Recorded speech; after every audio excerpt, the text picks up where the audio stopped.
بسم اللہ الرحمن الرحیم۔ السلام علیکم۔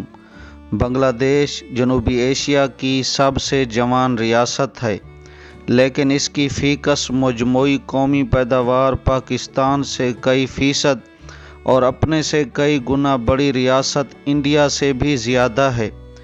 اس وقت بنگلہ دیش جنوبی ایشیا کی ایک اسلامی ریاست ہے اور ترقی کرتا ہوا ملک سمجھا جا رہا ہے، جس کی وجہ سے اس میں ایک سیاسی استحکام نظر آ رہا ہے۔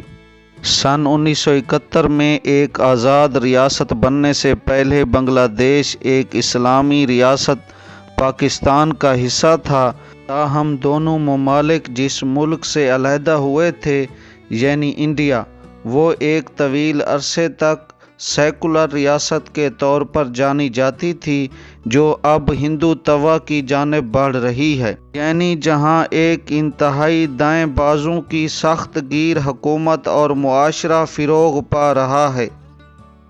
گلوبل اکانومی نامی درجہ بندیوں کی ایک ویب سائٹ کے مطابق غیر مساوی ترقی کے انڈیکس میں انڈیا کا نمبر 61واں ہے، جبکہ بنگلہ دیش کا نمبر 71واں بنتا ہے اور پاکستان کا نمبر 82واں بیان کیا گیا ہے۔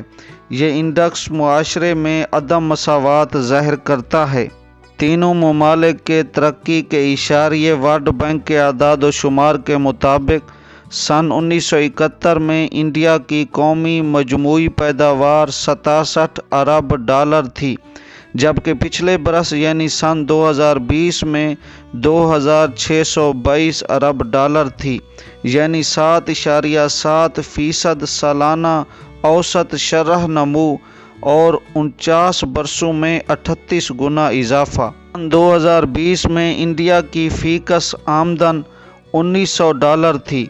دوسری جانب بنگلہ دیش کی سن 1971 میں قومی مجموعی پیداوار 8.7 ارب ڈالر تھی، جو پچھلے برس سن 2020 تک 324 ارب ڈالر تھی، یعنی 7.71% سالانہ شرح نمو، جبکہ 49 برسوں میں 38.1 گنا اضافہ۔ بنگلہ دیش کا جی ڈی پی سن 2019 میں 302 ارب ڈالر تھا اور سن 2020 میں فیکس آمدنی 1968 ڈالر تھی، یعنی انڈیا سے زیادہ۔ تاہم پاکستان کی مجموعی پیداوار سن 1971 میں 10.6 ارب ڈالر تھی، جو کہ پچھلے برس تک 263 ارب ڈالر تھی، یعنی سالانہ اوسط شرح نمو 6.68% تھی اور 49 برسوں میں 23 گنا اضافہ ہوا۔